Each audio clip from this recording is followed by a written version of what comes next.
Hello, good evening, and welcome to episode number 13 of the Intellectual Forum, the Happiness Club. Today's topic is about, it's actually a combination of management, leadership, and being an athlete. All this while being a CEO. It's about the combination or that sweet spot of being mentally and physically fit. I have the pleasure to have with me today Dr. Corrie Block. He's a leading business strategist, professor of strategic management, and an executive coach with over 20 years of experience. Dr. Corrie has provided strategic consulting for the Council of Europe, World Bank, multinationals, and government, among many others. All this across 30 countries, and above all, he's the author of SPARTAN CEO. Hello, Dr. Corrie, how are you? Hi, very well, thank you. It's good to be with you. Great. So I can't wait to jumpstart with the first question. First, let's begin by telling us the difference between a leader and the manager. And can you please elaborate maybe with an example that you can provide us today? Yeah, sure. Okay, so this is actually a very common question that I get is the difference between leadership and management. And actually, there's a lot of debate. The researchers, some of them say that leadership is better, some of them say that management is better, and Henry Mintzberg, one of my favorite authors, says that leadership and management are the same thing. So, where do we land? Me personally, I think leadership and management are different, and I think they are both talents and skills. A bit like being born good at music or good at acting or good at singing. You can be born talented at leadership or management, and you can learn the skills of leadership and management. So they're not good or bad, and one of them is not better than the other. They're just different sets of skills. Let me give you an example. Apple computers. In 1997, they were just 3 months shy of being totally insolvent. So the entire Apple company was about to die.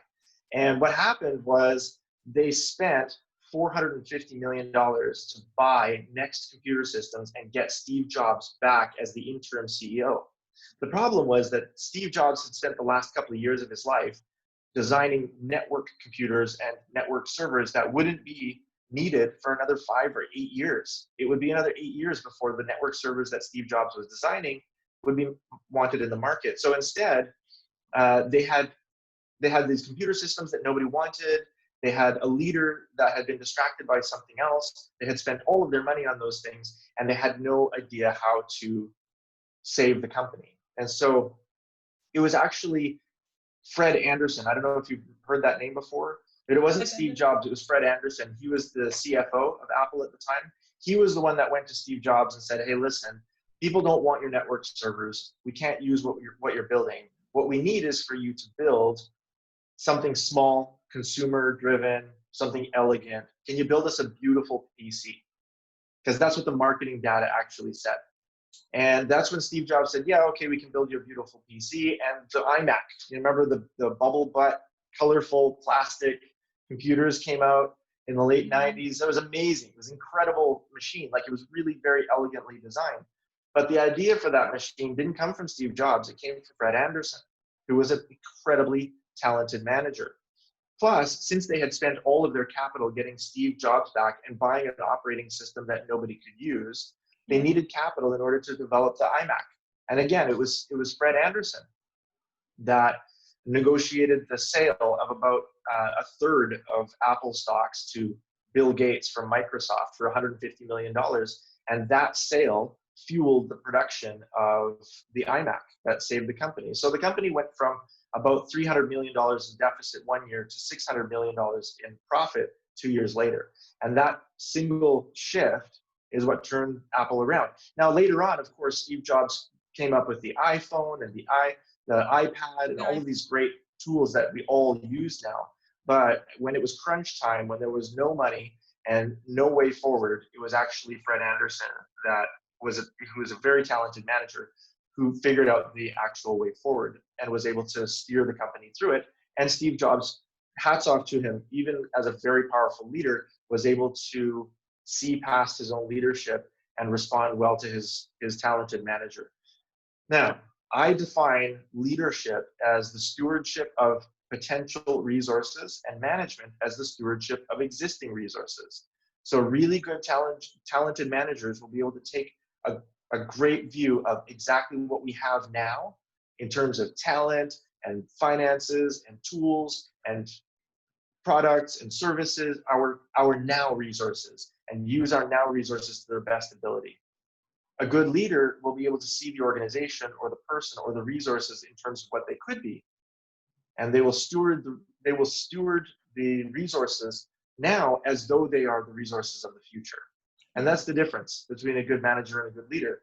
So I always tell boards of directors, I say, look, when you don't have much money, when the cash is tight and the market is down, steer your power in the direction of your talented managers. They will cut costs. They will keep the ship afloat. They know what needs to be done with the resources you have now in order to make it work for the next, few months. But if you have cash and you're ready to spend and to invest, steer the power in your organization toward your talented leaders, because they will put money into R&D. They will take higher level risks. They see the potential of the product and services that you have, not as they are, but as they could be.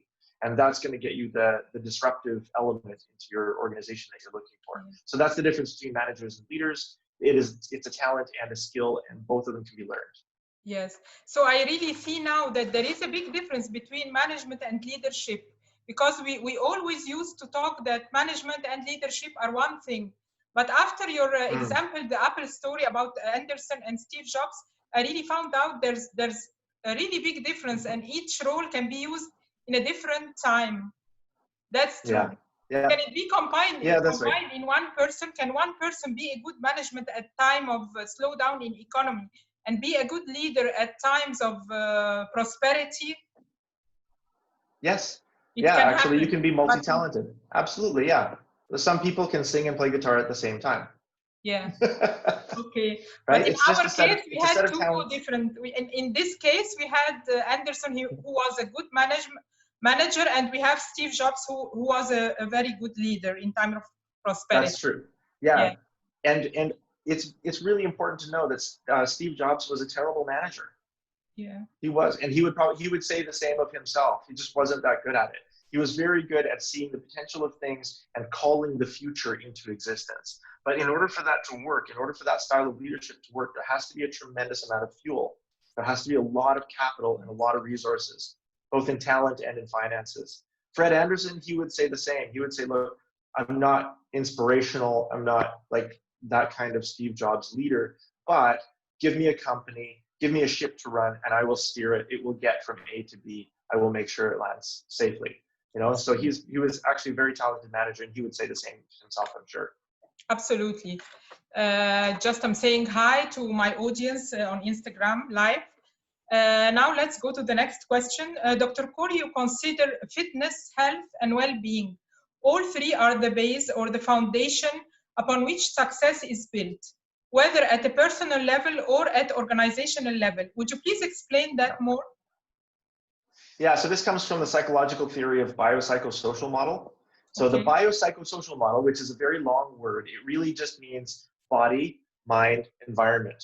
Okay, that's our model of existence. Okay. We have a physical body, we have a mind that's housed inside our physical body, and we have the environment in which we live. And we can't separate any one of those things from the rest. They're all connected. So they all have to be dealt with all at the same time. For example, when you talk, very often you will use environmental language to describe something that's not environmental at all. Like to say that you have finished thinking about a certain issue, you might say, I'm over it. But over it, that's a metaphor, right? You're using something in the spatial world, in the environmental world, as a metaphor for actually not thinking about a certain issue. Or you might say about a person, I'm warming up to that person. Conceptually speaking, you're not actually getting warmer, right? Your temperature is just the same. But you use physical metaphors from the environment, to describe the kind of relationship that you're having with this other person. You're warming up to them. It's those metaphors that help us to understand that we can't separate ourselves from our environment. We can't separate ourselves our mind from our bodies. And so it's important for us as leaders, especially as Spartan CEOs, to take care of all three areas at the same time. We need to be physically fit, we need to be mentally fit, and we need to be organizationally fit. Great.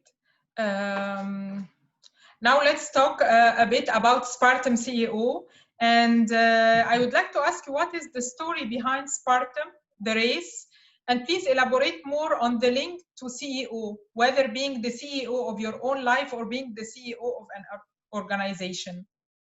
Yeah, so I've been doing leadership training for 25 years. And I've had my own companies. I've started 7 companies of my own. I've worked in more than 100 different companies in 30 different countries. And about 10 years ago, I started with executive coaching. I've had a lot of CEO and C-suite clients over the last decade. And I've started to notice that some of them just performed better than others. And having a really fancy title didn't mean you were a great leader, and it didn't mean you were a high performer. There's actually really high-performing CEOs and really low-performing CEOs. And so I started to become curious about what the differences, the drivers and differences between high-performing and low-performing executives. So the title CEO is just that it's an executive title, a high-level management or leadership title. The book isn't specific for CEOs. It's for any manager, leader, or entrepreneur. That's it. The word Spartan actually came from both the history of the Spartans, which I don't know if you've seen the movie 300. Have you seen that movie? No. It was in the early 2000s. Amazing film. You have to watch it. It's I have to watch great. it. Yes. Yeah. So in the movie 300, they tell the story of Leonidas, who was king of Sparta at the time, about 481 BC, at the time when Xerxes was invading Greece. And so Xerxes sent his army to invade Greece, and Leonidas grabbed his 300 best warriors and went off to fight them. And it's the story of these 300 warriors versus 75,000 Persians that were coming in to invade Greece. And of course, the 300 they lost, but it was the leadership of Leonidas that was really the crux of the story. His bravery, his inspiration, his tactics, his skill, his physical fitness, his mental sharpness, his organizational fitness, all of that was really well embodied in the story. And it's a historical story. We have histories behind that. The second thing that Spartan really tuned in for me was because of the races. I started getting fit a few years ago. It was probably about 7 years ago. I looked in the mirror and I did not like what I saw. I was not proud of myself. I was definitely not following my own teaching in terms of the biopsychosocial model. I was just the psychosocial model. So mentally, I was like the fittest person I know. I have 2 master's degrees and 2 doctorate degrees, and I can read very fast, and I can write very quickly. But physically, I was just letting my body go, and that didn't seem right to me. You know, when you have a great mind and you want to protect your great mind, that mind is housed inside this machine. So you have to protect the machine if you want to protect the mind. You can't separate them, right? If you have a weak body, you will have a weak mind. And if you have a weak mind, you will have a weak body. They can't be separated. So I started thinking, I need to get in shape. So I went to the gym. I did 21 days, no days off, because that's how you build a habit. I can tell you the story of how I did that. Steve. But basically, I just scienced it, right? I knew the science of building habits. And I thought, okay, if I'm going to get myself in shape, it's going to have to be 21 days, no days off, because that's how you build a habit. And so I went to the gym, I signed up, I went the first day and I hated it. And I went the next day and I hated it. And I just kept hating it. And I just kept going. Yeah. It's just although you hate it. Yeah, of course. Because that's how discipline is created. And then eventually discipline gave way and became a habit. And now I go every day. I still go every day. I love it. And I produce all these fun neurochemicals in my head, addictive drug-like neurochemicals that we can become addicted to good behavior if we reward ourselves with dopamine, serotonin, oxytocin, and endorphins for having a good behavior. So I created this good behavior pattern in my life, started going to the gym, exercised every day. And then after about a year, I started to run Spartan races.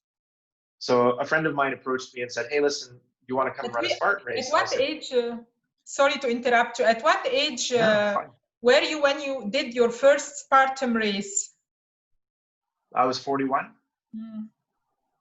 Very inspiring for the audience, because sometimes we are over 40 and then we stop completely doing any sports. So you started your journey at the age of 41. That's amazing. That's correct.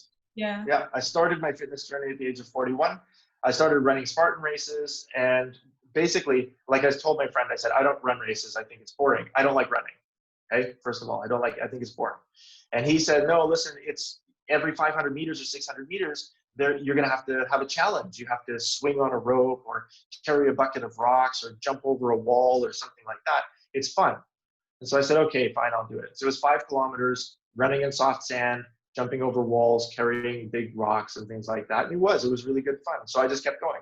And now I run 6 obstacle course races a year, at least 6 to 10 a year. And I have run all of them. I run all of them. Spartan, I run, Tough Mudder, NAS Night Challenge, Desert Warrior Challenge, the Old School Challenge, all of them. Anything I can find, I run them. But I figure after the age of 40, if you find any kind of exercise that you enjoy, just stick with it. Just do it. Yeah. And have you tried the regular marathon? No, because it's boring. I don't want to do that. You went to the Spartan. Yeah. Some adventure in the race itself. But there's a lot of there's statistics behind marathons and how profitable they are. Yeah. So I've run 30 kilometer obstacle course races, which is a 30 kilometer race, but up and down mountains and climbing over rocks and things like that. Okay, so it's much more difficult than just a 30 kilometer run. But there's really great science behind the profitability of being able to run a marathon. So I go into this also in the book. In the S&P 1500, for example, there were 2 separate studies done that surveyed the S&P 1500 to find out how fit the CEOs of those companies were and whether or not it had an effect on the bottom line. And as it turns out, it does. So they surveyed, first of all, CEOs who had run a marathon within the last year to see whether or not there was any impact on the bottom line. And they measure it with Tobin's Q, it's an interesting economic number, but basically what it means is that the average market value of a company over the asset value of the company was 1.7 in the S&P 1500. Yeah. But if that company was led by a CEO who had run a marathon, their average market value over asset value was 2.5. So it was much, much more profitable. It was, over $1 billion, it would have been $700 million more profitable to have a CEO who could run a marathon. The same S&P 1500 over a decade was studied by another set of researchers who chose golf instead of marathon running to see whether or not playing golf had an impact on the profitability of the companies. And it absolutely does. Where the average was 1.7, if you played golf, your company made 1.53 rather than 1.7. So the actual profitability gap between CEOs who play golf and CEOs who run marathons is 57% of market value over asset value, which is a huge number. It's a massive number, right? And that's a statistically significant number. That's a science-backed, research-backed number. And now all of my golfing CEO clients are like, well, I have to give up golf now, and I have to start running.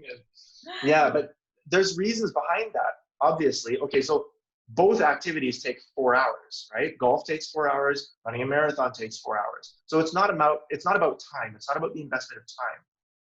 What it's about is the investment of intensity. Golf doesn't require any intensity at all. It is a game that's designed for leisure. Marathon running requires a tremendous amount of mental focus and physical stamina.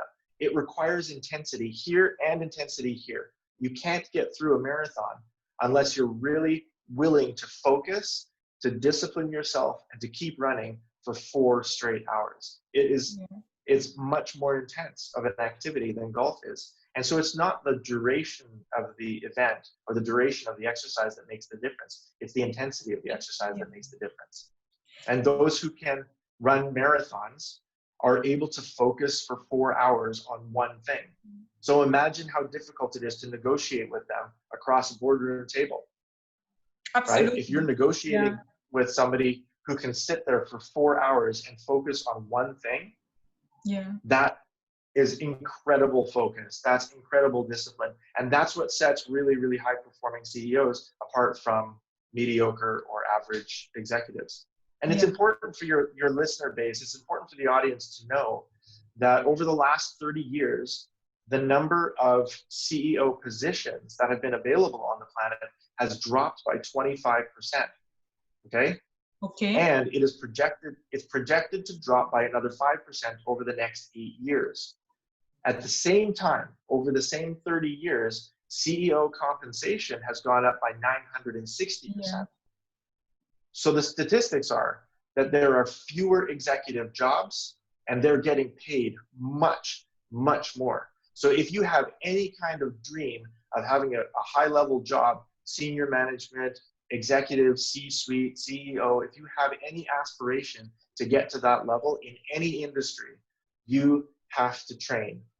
You can't just wish your way into it anymore. You have to be deliberate, because the hiring committees that I coach in these organizations that are hiring CFOs, hiring chief strategy officers, hiring chief marketing officers, they already know this. We've known this for a decade. Yes. It's amazing, although golf needs some techniques and thinking as well, but it is not as intense, of course, as running marathons specifically. Yeah, that's right. Yeah.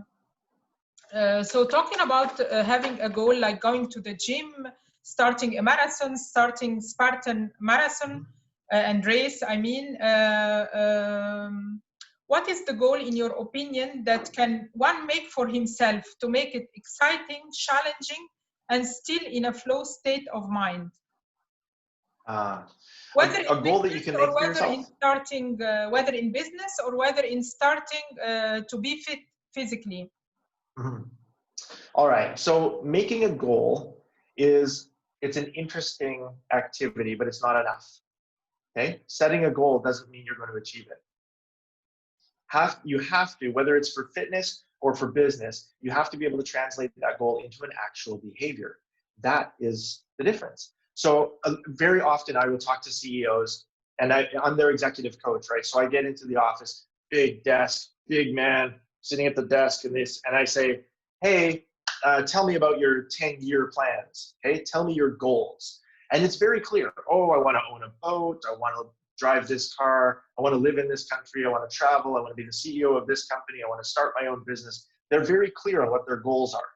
Okay, so goals are not rare. Then I ask them, okay, what are you doing tomorrow that contributes to that goal? And that's where they stumble. Everybody stumbles. They're like, oh, I don't know. I eat breakfast and show up to work. I don't know. As leaders, we tend to have a very clear view of the distant future and a really blurry kind of foggy view of tomorrow. We don't actually know what it takes tomorrow to accomplish what we need to do 10 years from now. And so that's where goal setting itself is a good, interesting starting place, but it's not enough. You have to be able to translate your goals for 5-10 years from now into an actual behavior that you exhibit day after day after day after day after day in order to get it done. So if you have a goal of completing a PhD, the discipline of reading and writing every day has to become a part of your behavior. And if you have a goal of becoming a CEO in a certain industry, the discipline of doing industry research, reading blogs, going to trade shows, that has to become a part of your daily behavior. And if you have a goal of becoming physically fit in the next couple of years, going to the gym every day or every other day has to become a part of your regular behavior. And so you have to be able to translate your goals into actual disciplines. And the way we do that is here. We do that by manipulating our neurochemistry. So very interesting thing. You know what dopamine is? Have you heard that word before? Yes, the hormone, happiness hormones. Yeah, it's one of the happiness hormones. So human happiness is made up of 4 things. There's basically 4 ingredients in human happiness, right? Yeah. Like there's you know how many ingredients there are in soup. This is a very simple kind of soup. Yeah, this is happiness soup. And happiness soup is made up of dopamine, oxytocin, serotonin, and endorphins. That's basically it. There are some smaller ones. There's norepinephrine and anandamide and a couple of other small, like minor chemicals. But the really big ones are dopamine, oxytocin, serotonin, and endorphins. And the really, really big one in terms of getting things done is dopamine. Dopamine is the chemical that we developed in our brains over 300,000 years of evolution to make sure that we consistently get things done. When we achieve something, or when we're just about to achieve something, we get a hit of dopamine. The great thing about dopamine is we become really, really happy, and it's super addictive. So whatever it is that we're doing, we're going to want to do it again. Now, the dangerous thing is that your brain doesn't care where you get your dopamine source. It knows that all you need to do is achieve something, and you'll get the dopamine source. One of the best things that you can do to get dopamine in your head is to eat a Big Mac from McDonald's. I'm not kidding. Like it is sugar and fat and salt all together in this wonderful, unhealthy bite. But the thing is, your body, your brain has evolved over 300,000 years to find concentrated sources of calories so that you didn't have to eat as much, so that you would be able to survive easier. We have been evolving for 300,000 years to find concentrated sources of sugar and fat and salt. So when we find one, our brain remembers, and it rewards us for finding it. So we eat a Big Mac, we get all these hits of dopamine, we get like really high, and we become addicted, not to the burger. We're not addicted to the burger, we're addicted to the dopamine that we get from it. Yes. Okay? So that's one source. Another source of dopamine, which we produce in a different part of the brain, in the middle of the brain, in the amygdala, we produce dopamine when we avoid a risk. So when we accomplish something, we produce dopamine up here. And when we avoid a risk in the anterior insula, we produce dopamine back here. What that means is, if you're sitting on the couch and you think to yourself, oh, I really need to go to the gym, you have between 5 and 40 seconds to turn that into a behavior. Because what happens is, if you turn it into a behavior and you stand up and you grab your bag and you go to the gym, your brain will reward you for achieving something, right? It'll give you a hit of dopamine because you got to the gym, right? But if you just wait for 40 seconds and you stay on the couch and you don't get up, your brain will recognize that you have made a choice to avoid a potential risk. The risk of injuring yourself at the gym, embarrassing yourself at the gym, the risk of outputting too many calories. Your brain will say, oh, good for you, Huda, you've avoided that risk, and it gives you a hit of dopamine anyway. So you become addicted. Yeah, you become addicted to avoiding the thing that you need to do. Yeah. Because avoiding it gives you the same drug rush. Because you've sat down on the couch and you've just relaxed your way through it. You get one hit of dopamine for thinking about going to the gym. You get a second hit of dopamine for not going at all. Now, those are great mechanisms that we've developed in our brains. And for 300,000 years, they've kept us alive. Yeah. Okay? We survived. You survived because your parents and their parents and their parents and their parents all knew how to figure out their sources of dopamine and oxytocin and serotonin and endorphins. And that's why you're here. The problem is that we live in a civilized world now. Yeah. We don't have to hunt and gather for ourselves. We have calories everywhere. We have convenience everywhere. And so we can become addicted to behaviors that we associate with avoiding risk when we're not actually avoiding risk at all. We're avoiding achievement. Yeah. That's right. Yeah. So your brain thinks you're avoiding a risk, but you're not. You're actually avoiding an achievement.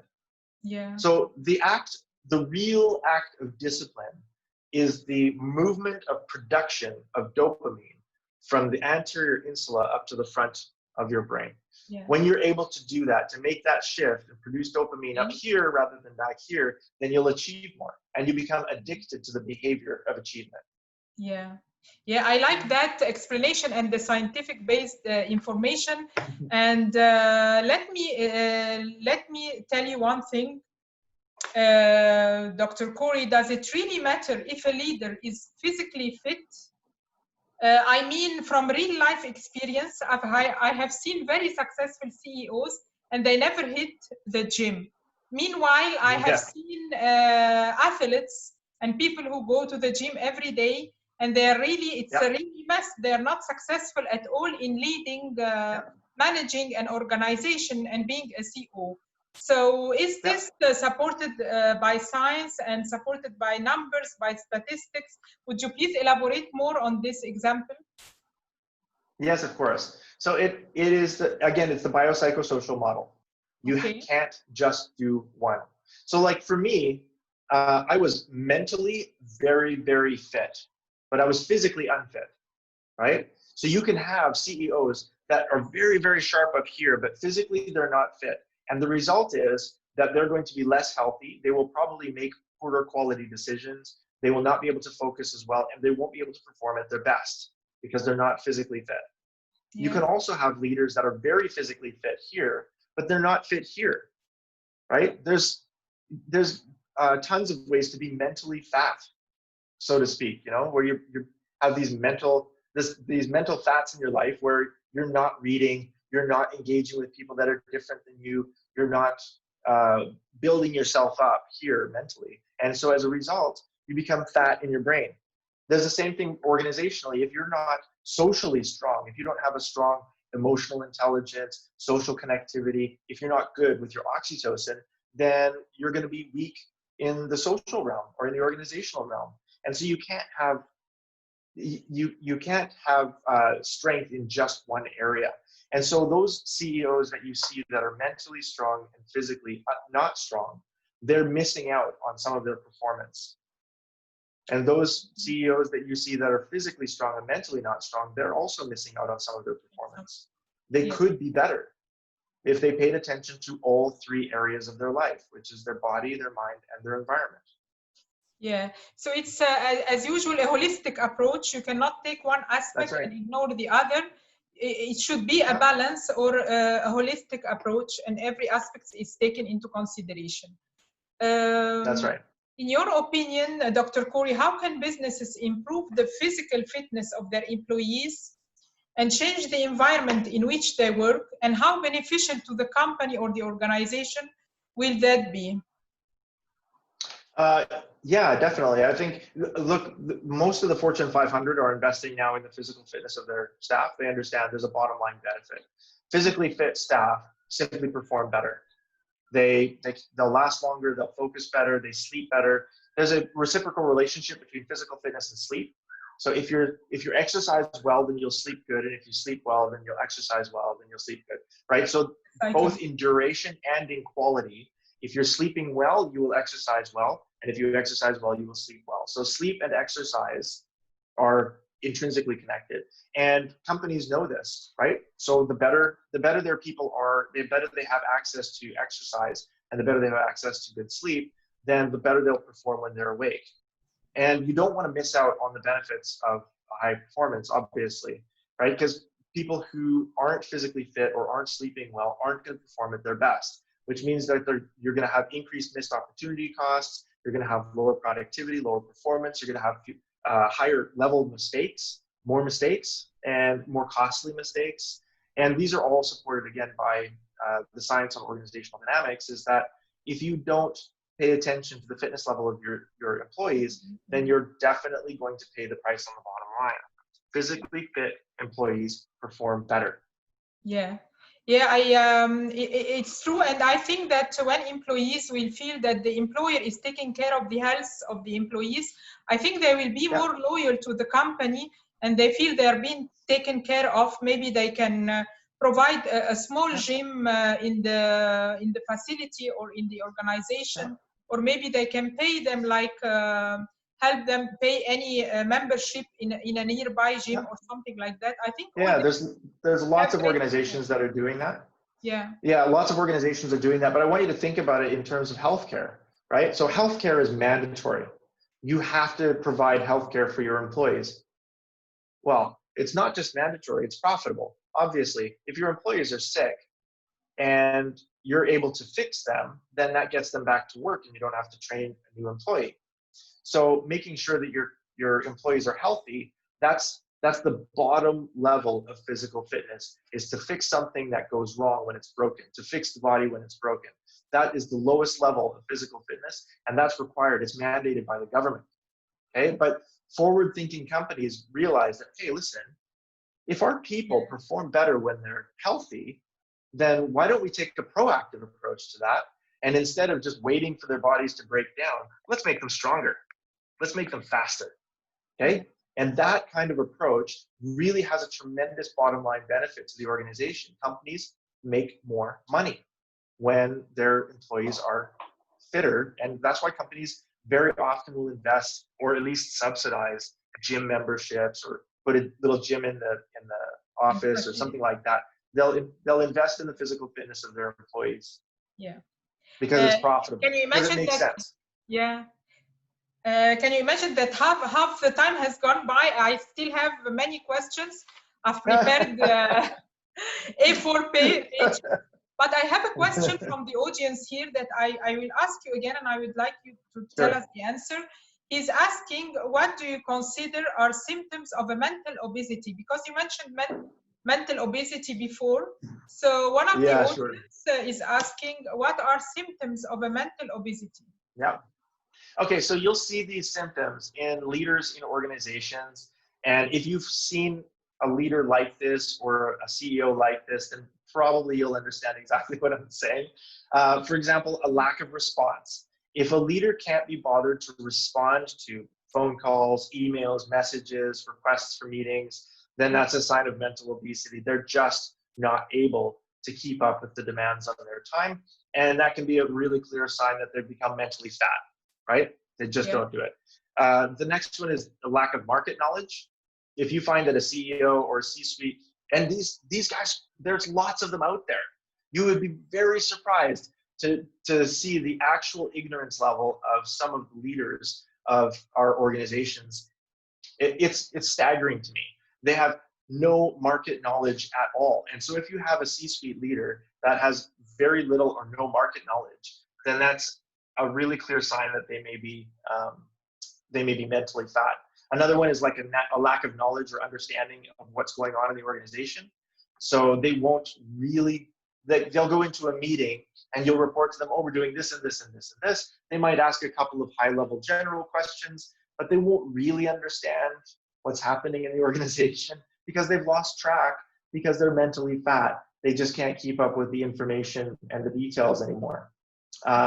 If they start bragging about really mundane things, like their golf score, right? If you find a CEO who spends any amount of time in an organization bragging about things that really don't matter, then that's a sign of mental obesity.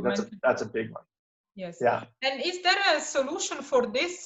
Can they be trained? Is there a solution to if there is a mental obesity in leadership of organization, can they be trained, or the solution is to just get other new fresh CEOs, or how can we mend this? Yeah, either or. They can be trained. Yes, most leaders can be trained, and that's part of my job, is to make sure that mentally fat leaders recognize their mental fat and that they get sharp. So reading industry blogs, writing, creating content, engaging with the details, things like that, those become disciplines of mentally training your leaders back into mental health. But yeah, at the end of the day, if you have a leader that's mentally fat and is not engaging well with the organization, then it is costing the organization on the bottom line massively, which means every member of the organization is paying for that cost. That means that every member of the organization is taking care of that single C-suite executive, and they're being babied in their position. And the strong leaders, the strong CEOs or strong boards of directors really should get them out. So it's like, I've done this recently, just within the last 18 months, in one high-level organization here in the UAE. We had a very senior level manager. I won't mention the organization or the manager. We had a very, very senior level manager who was extremely mentally fat. They were not engaged very well with the organization. They were not engaged very well with the market. and we went in with a mental fitness plan, so to speak. Like, this is some training for you. Here's some training. Here's some coaching. And that person was not able to keep up with the training and coaching that was required during that time. And so we had to make the very painful decision to take them out. Yeah. We had to remove them from the organization because it was too expensive to babysit them. Yeah, this leads me, Dr. Corrie, to the next question. You know that job loss, it has become the norm in the pandemic era. So what are the psychological effects on employees, survivors or dismissed? And what is the impact on the long run of the organization of this situation? Yeah, sure. Yeah. So job loss is extremely psychologically damaging. Okay, so remember, we're humans, not resources. Okay, we came from a 300,000-year history of bonding together in teams, families, tribes, nations, empires. We bonded together in teams in order to survive because we can't survive by ourselves. Yeah. It's only been in the last 300 years that we've created companies, organizations. And these companies are like our new kinds of tribes. So we have 300,000 years of evolutionary psychology in the back of our heads toward behaving well in a tribe. And we've only got 300 years of experience in doing it in a context of business. Okay, that's the first thing. Okay. Now, what happens when one of the members of the tribe says to another member of the tribe, hey, we don't want you in our tribe anymore? So sad. For whatever reason. We can't afford to feed you or your family, so you and your family are exiled from the tribe. Now, if you talk to a human today, they'll say, oh, that's normal, that's job loss. But the problem is that we have 300,000 years of evolutionary psychology in our heads, and we take that job loss as our being kicked out of our tribe. That tribe is no longer contributing to our family. We don't have the ability to educate our kids, to care for our parents, to put food on the table, to put fuel in the car, to put a roof over our heads. So suddenly you take a human and you cut them out of their economic tribe and they go into chaos mode. And we're not surprised to find that there's significant psychological damage that happens. In fact, now it's a really difficult statistic to hear, but as the result of two controlled studies, one in Sweden and one in the United States, so both Western nations, one highly socialist nation, one highly capitalist nation, the results were the same. The hazard of death after losing your job involuntarily went up 16% across the board. 16? And these are two separate studies. Yes, and it was consistent. It was 16% in both countries, in massive populations, controlled studies, controlled for alcoholism, controlled for previous psychological behaviors or previous mental illnesses. So these were controlled studies. They found that your hazard of death over the 2 years after you lose your job involuntarily increases by 16%. And the reason your hazard of death increases is because of the stress. You're under incredible stress because you're not a resource, you're a human. And you're a human who's been removed from their economic community. And that's incredibly painful for a human, any human, to undergo. So your stress level goes up, there's increased levels of heart disease and heart attacks, there's increased levels of diabetes, there's increased levels of self-harm or abuse, increased levels of suicide, all of those things increase. In fact, the statistic that's the most difficult to hear is the average number of deaths. You ready? It's 234. So the magic number is 234. For every 234 people that lose their job involuntarily, one of them will die as a direct result of that decision.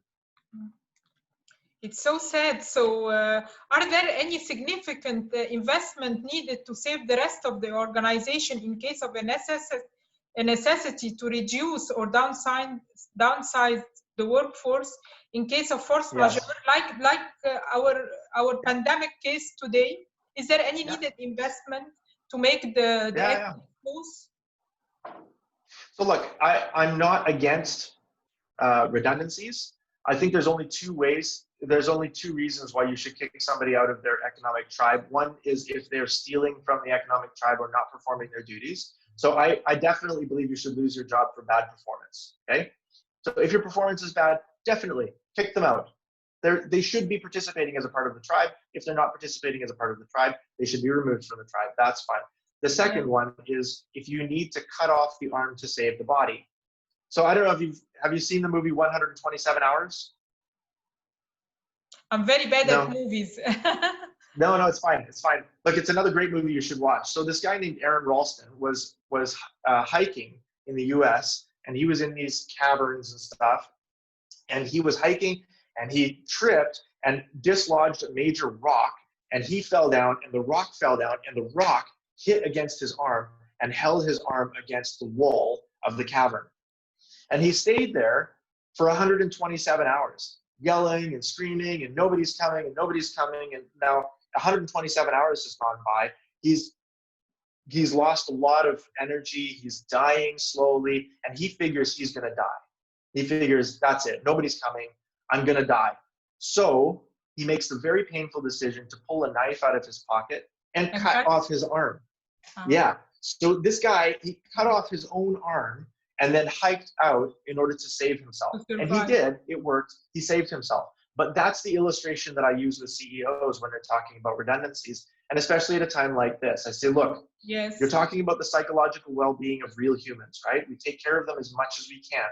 But sometimes we get to the place where we have insolvency papers in one hand and redundancy papers in another, and we're trying to make a choice. So if you have insolvency papers in one hand and redundancy strategy in the other, God be with you. Yes, absolutely. And I have, during COVID-19, I have worked on two redundancy strategies for major companies in the UAE. They've called me because of my view of all of these things to take care of the people as best as we can while saving the company. Exactly. And that's the attitude that you need to take, is we're going to save the company and we're going to take care of these people as best we can. So there's a lot of really great examples of companies here in the UAE that have taken very good care of those employees that they've had to let go, offering unpaid leave or offering their visas to stay or their education and home costs to insurance, stay paid for insurance. like 6 months.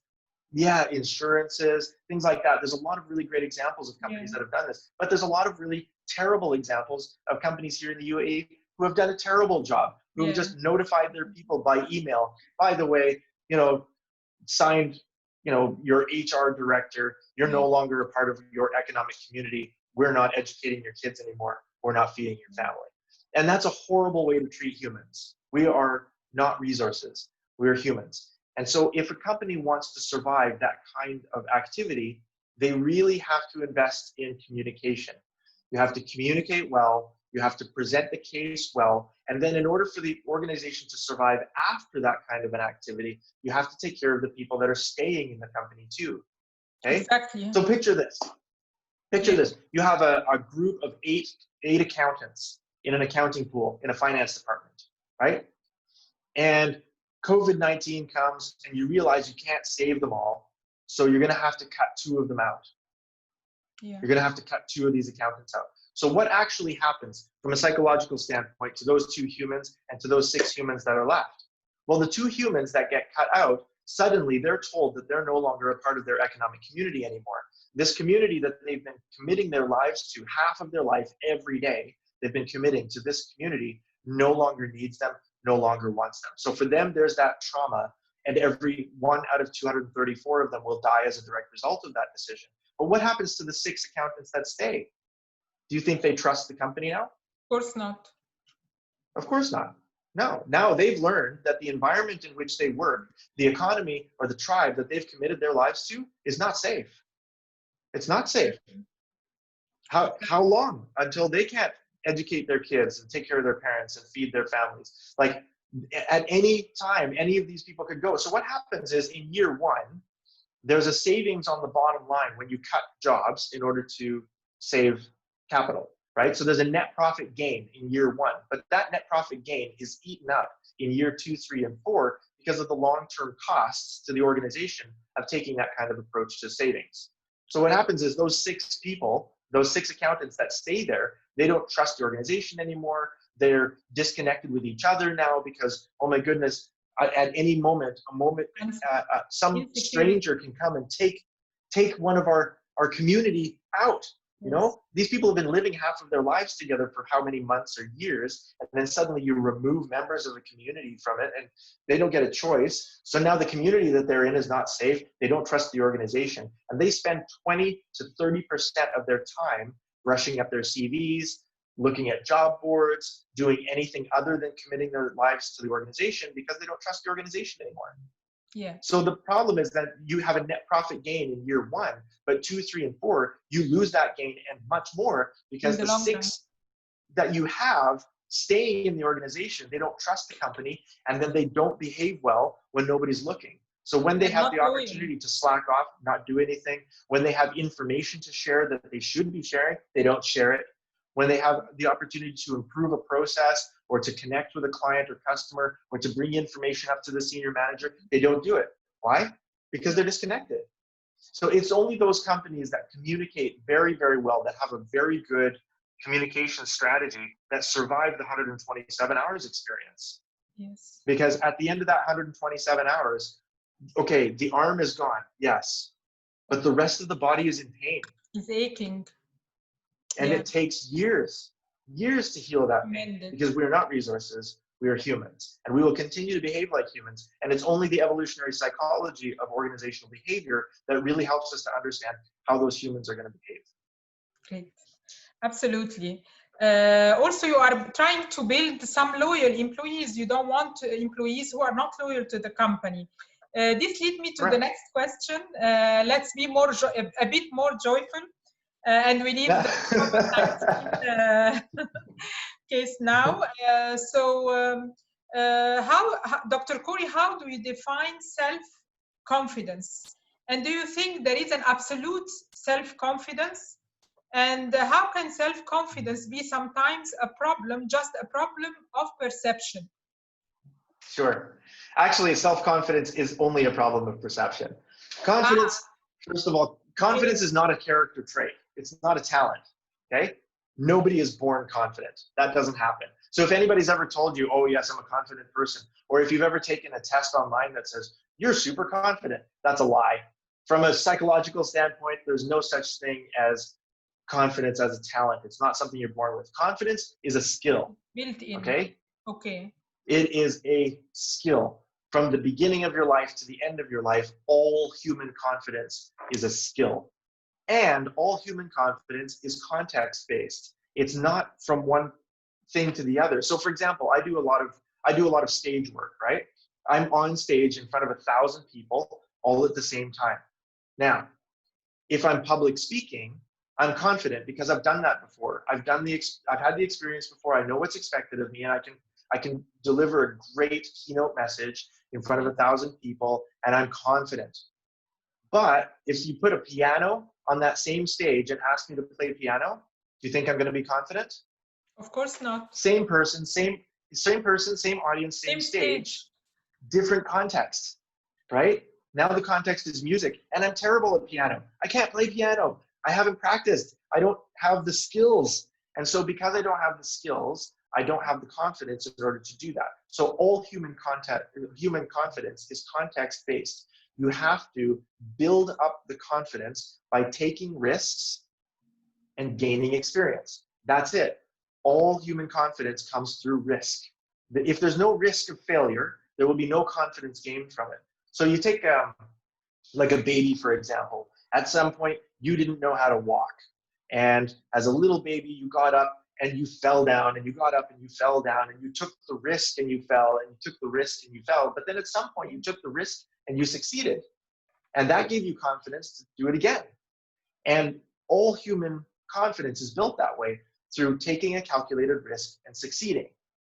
The mistakes that leaders make in terms of assessing their own abilities relative to their confidence, that's where you want to be cautious. So leaders can make the mistakes of either overestimating their abilities, which is, it's not confidence, that's arrogance. When the task requires this much and you believe your abilities to be this much, but your actual abilities are like this, Like if I went on stage and started playing piano right now in front of 1,000 people and I believed in myself, believing in yourself doesn't make you good at playing piano.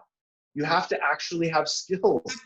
Believing in yourself doesn't make you a good leader. Believing in yourself doesn't make you a good entrepreneur or a good CEO or a good CFO. Yeah. Believing in yourself doesn't make you good at something. You have to actually have the skills and capabilities and knowledge and experience to do it. That's where confidence actually comes from. So if I were to get on stage right now and go and be very confident to play piano, that's not confidence at all. That's arrogance. Because I don't have those skills. I don't have those abilities. And my risk of failure is massive, and I just can't see it. So that's not how confidence is built. Confidence is built by accurately measuring your abilities as commensurate to the task, and then taking a risk, just a little bit of a risk, and growing through that experience. And the same way, if the task is here and your abilities are commensurate to the task, but your perception of your abilities is down here, that's not confidence either. That's cowardice. That's just you being a coward because you actually could do it. So if I take somebody who's very good at piano and say, hey, you could play piano on this stage in front of 1,000 people, and they say, no, I can't, but actually they can, that's cowardice.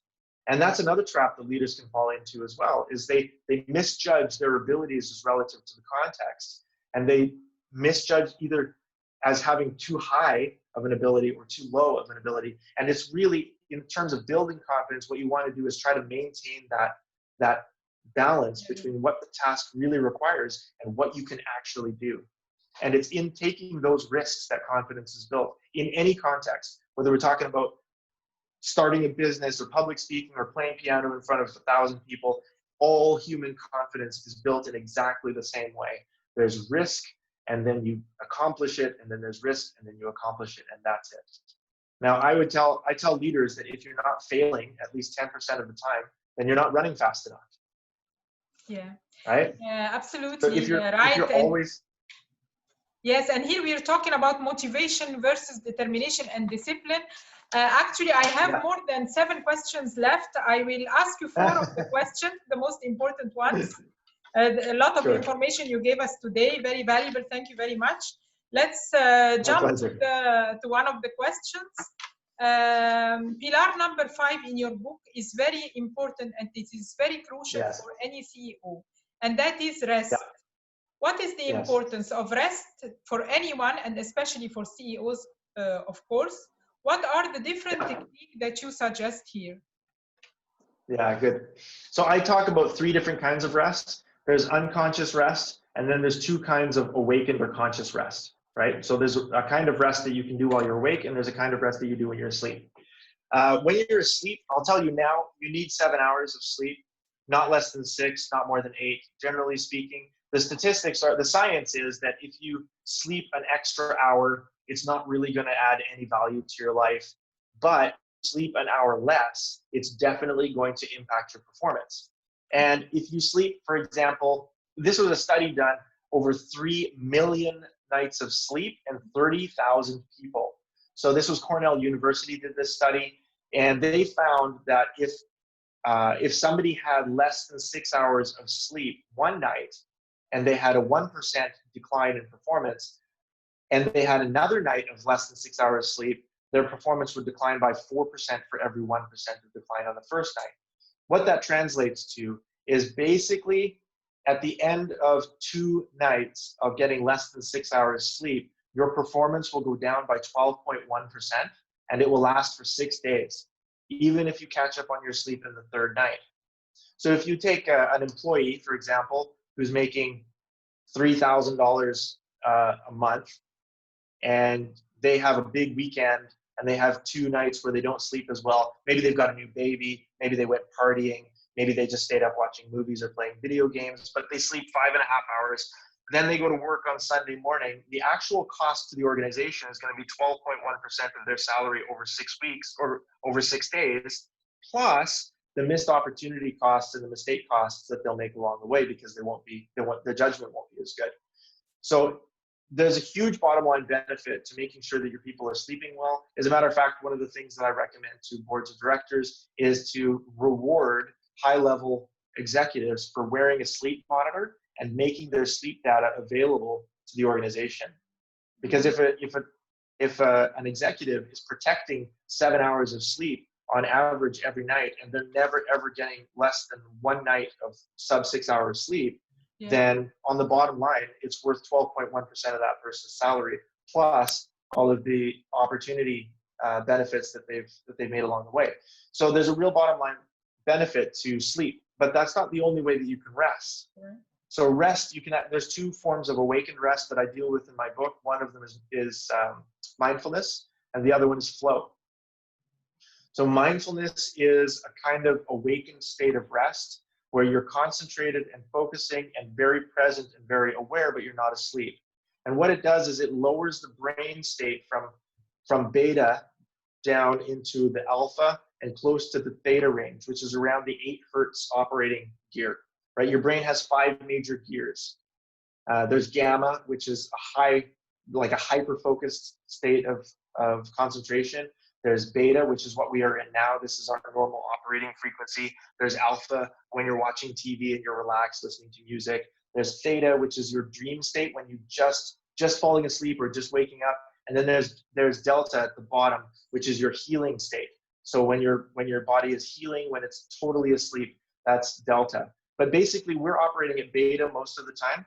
And when you can bring your operating frequency from beta down into around the alpha or theta area through mindfulness, it helps you to sync up, not just with the people around you, but also to clear your mind in terms of what you need to get done. And it really relieves you of a lot of the stress of things that need to be done.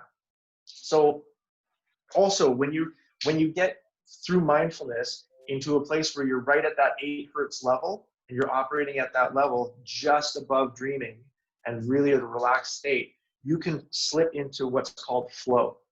Flow is a hyper-productive state. So if you learn, the research behind flow is a little while, it's, where's that book? Did I have it here? Yes. Here. Great. This is the book. Yeah, so it's by a guy named Mihai Csikszentmihalyi, and he started researching this idea of high performance rest, because he noticed that very often Olympians, after they've done their Olympic lifting and they've broken the world record, right? Imagine an Olympian lifting this huge weight, and they break the world record, and then they go and they do an interview, and the interviewer says, "How did that feel?" And the athlete says, "It really felt effortless." Well, how do you use the word effortless to describe a world record? Like that's more output than any other human has ever made in that particular activity. How do you describe it as effortless? And sports teams will do the same thing. Like the football teams that win the World Cup, very often you'll hear the same word come out of their mouths. They will be in the most competitive game of their sport for that year. And at the end of the game, when everything's done and they're being interviewed, a lot of the competitors will say, "Yeah, you know what? It just felt really easy. It felt really effortless." And the reason it feels effortless is because they're in a state of flow. In a state of flow at about 8 hertz, you can do incredible things because you're conscious, but you're not aware. So we actually shut down a good deal of the prefrontal cortex, which is the newest part of the human brain. We shut this down and we do all of our calculations here. This is a very powerful but very slow processor. This is a very fast processor. Okay? So this part that we're really aware of, this is where your sense of self is, this is where your sense of time is. So all of those narratives that say you can't do it, you're not fast enough, you're not smart enough, you're not going to be able to accomplish that, those are all up here. That's part of your prefrontal cortex. Also, your sense of time, which is where regret and worry live, right? Because regret lives in the past and worry lives in the future. That's all here in this sense of time. Yeah. But if you're able to shut this off and do your processing back here, you're not distracted by any of this. So athletes and businessmen and researchers can slip into a state of flow and do incredible things in very short periods of time because they're not aware of themselves and they're not aware of time. And so for myself, I noticed this in my 20s because I had spent thousands of hours doing research and writing and reading. I could sit down in a library or in a cafe. Very often I would sit down in a cafe, I would take a cup of coffee, I would sit it next to my computer, and I would have a stack of books and I would start writing. Well, I would lose track of time immediately. 6 hours would go by. My coffee would be stone cold. I didn't feel hungry. I didn't feel thirsty. I didn't have to go to the bathroom. Nobody phoned me. So I was just able to read and write, and I could do that. And all of that time, 6 hours would go by, and then I would feel amazing. Can you imagine? I would feel like I just have the same. No way. I just found it. Yeah. Yeah. That's great. Yeah. Yeah. So you have these incredible states of productivity at the end of which not only have you done incredible things, but you feel relaxed after doing them. And that is the state of flow. Now, the research says that you should be able to learn or accomplish or achieve, you should be able to read or write or play or lift 490% better in a state of flow than you can in a beta state. And all it is, it's a science, right? It's a science. You reduce your operating frequency from 32 hertz down to 8 hertz. And right on that level, you can shut down the prefrontal cortex. You forget about yourself. You forget about time. You concentrate only on the task that's in front of you. And then you can do it for hours. You can do it for hours, and you can do it lightning fast. So really high-performing CEOs and executives, they know how to develop this skill. Yeah. And now there's several things that I can do in a state of flow. Yeah, it's a very important concept. You know, Corey, I learned lately about the flow, about the mind wandering, about the hyper focus. All these concepts have really helped me in progressing at my work and concentrating more. So let's go to another question. Sure. You said choose your rivals. I like this very much. And how can we choose our rivals, or how can we choose the person that we will compete with? We choose them and then we compete with them. Would you please elaborate on this concept? Okay, so Lionel Messi and Cristiano Ronaldo are the two best football players on the planet right now. Yeah. Those two guys, they've been passing the Ballon d'Or back and forth between them for like a decade. And they're not just number one and number two. They're number one and number two all the time. And number three is like down here, right? Everybody knows number one and number two, but I don't actually know right now who number three is. But everybody knows Messi and Ronaldo because they're constantly right at exactly the same pace. Yeah. And these two guys, they actually only play against each other about 2 times a year. That's it. But they're constantly competing with each other. Why? Because competing with each other makes them stronger. They don't have to play against each other in order to compete with each other. They're competing with each other in order to make themselves stronger. Cristiano Ronaldo said the same thing in an interview. He says, for sure, I'm stronger and faster because Messi exists. Mm.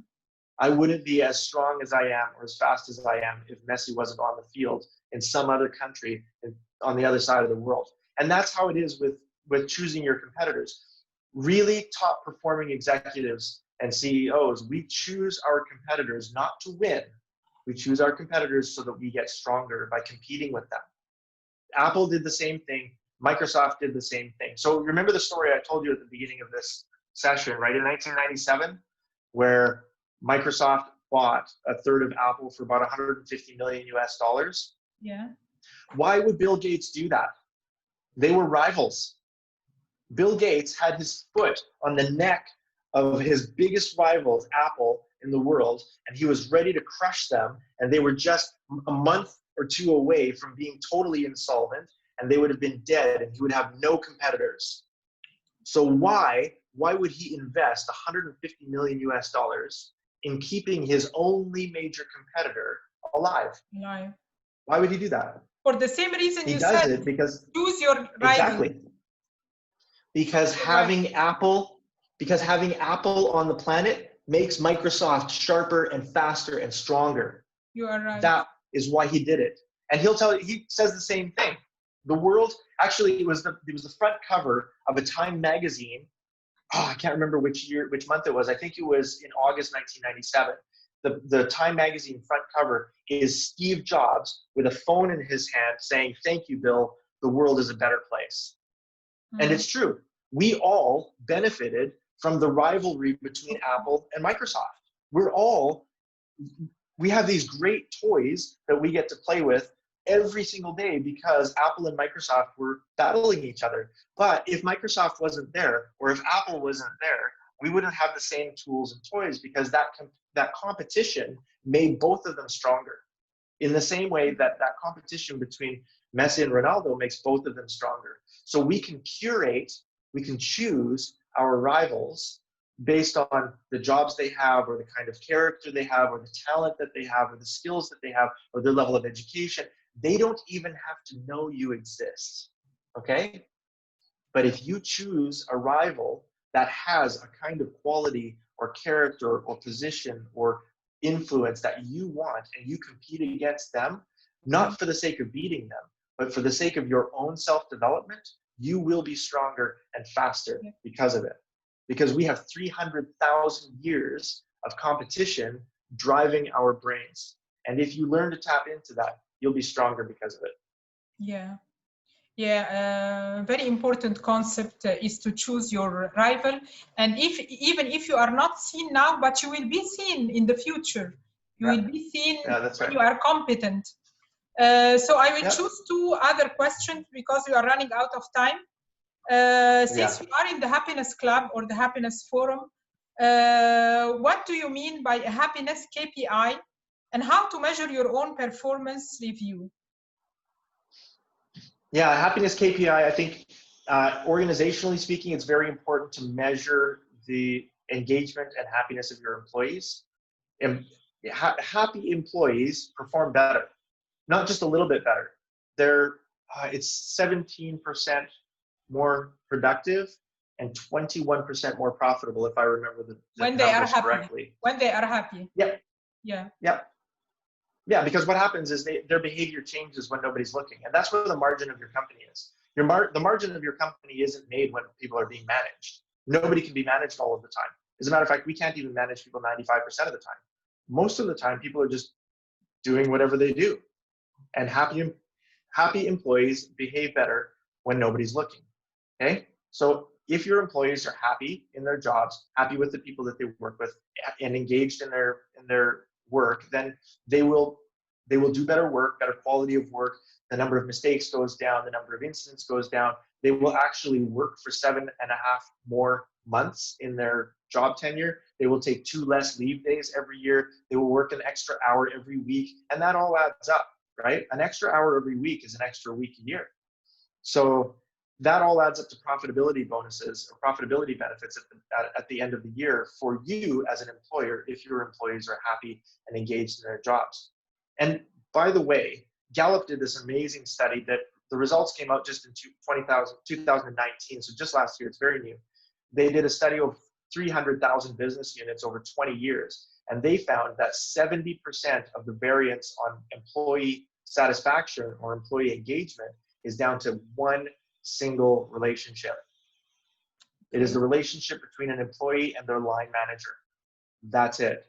70% of all of the gains on employee engagement is down to the relationship between employees and their line manager. So that means 14.7% of your net profit hinges on the relationship between a manager and their employee. And that's it, and nothing else. Yeah. So you want to, if you have managers in your organization that are yelling at their teammates, that are alienating their people, that are condescending or not respectful, get rid of them. They are expensive. They are the most expensive people you have in your organization. You have to get rid of them. Heal them or get them out, because the people that are unhappy are performing poorly. You are missing out on tremendous amounts of money because you have bad managers. And that's it. Yeah. And so again, 80% of our neurogenetics, 80% of what goes on in our brains is directed at connecting with people. You don't believe me? Just look at Facebook, okay? Facebook, Instagram, those are really good indicators that 80% of all of our neurogenetics are about finding friends and connecting with people. So if you have a manager in your organization that doesn't connect with people and isn't building friendships and relationships with the people that he's working for and who are working for him, then he is really damaging the 80% of the neurogenetics of all of your employees that are looking for that connection. And it's all governed by oxytocin, by the way. Yes, absolutely. And I think it is as simple as you might go and ask your employees, are you happy? If he tells you, I'm not happy, then you have the opportunity to know why he's not happy. And if he is happy, he will be very happy that you care about him, that the employer is taking care of him. Yeah. Have you heard of the Hawthorne Works experiment? Yeah, which one?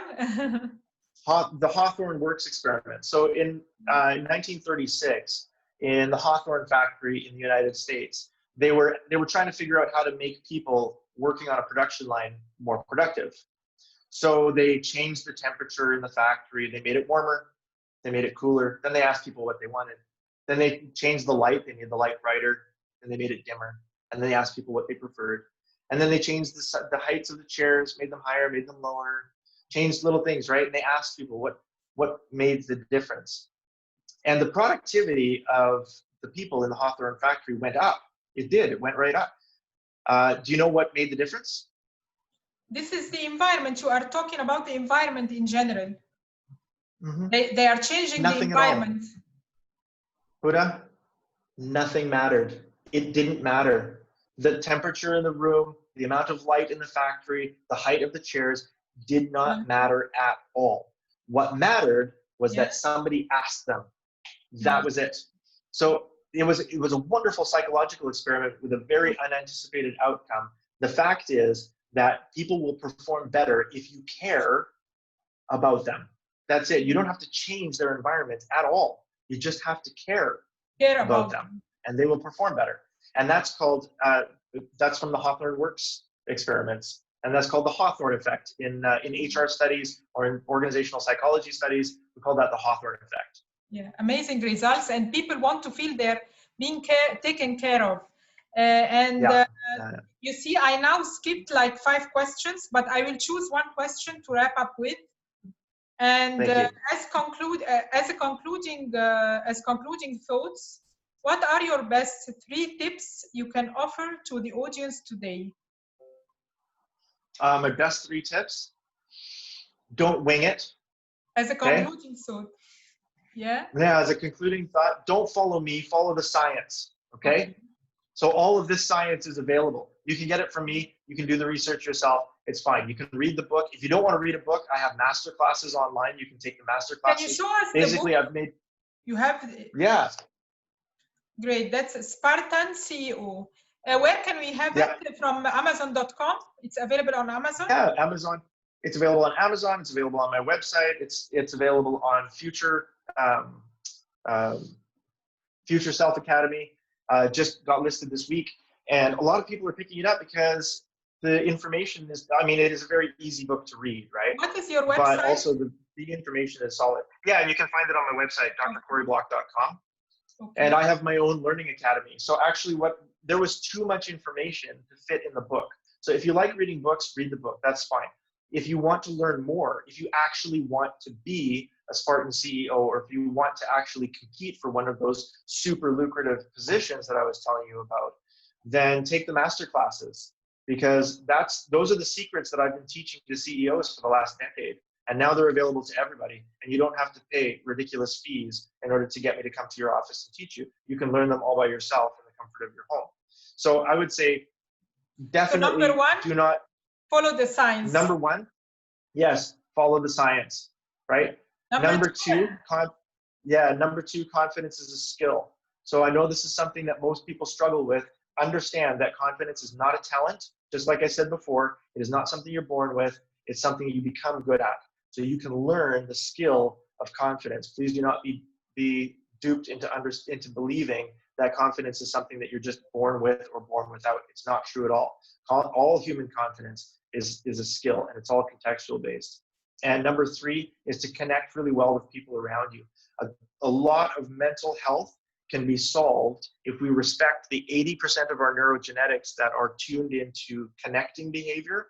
And if we're connecting really well with the people around us, and we're producing oxytocin in our heads all the time, that can help to heal a lot of things that are wrong with us physically and mentally, because we're paying attention to the largest parts of our brain. and the most important parts of our brain.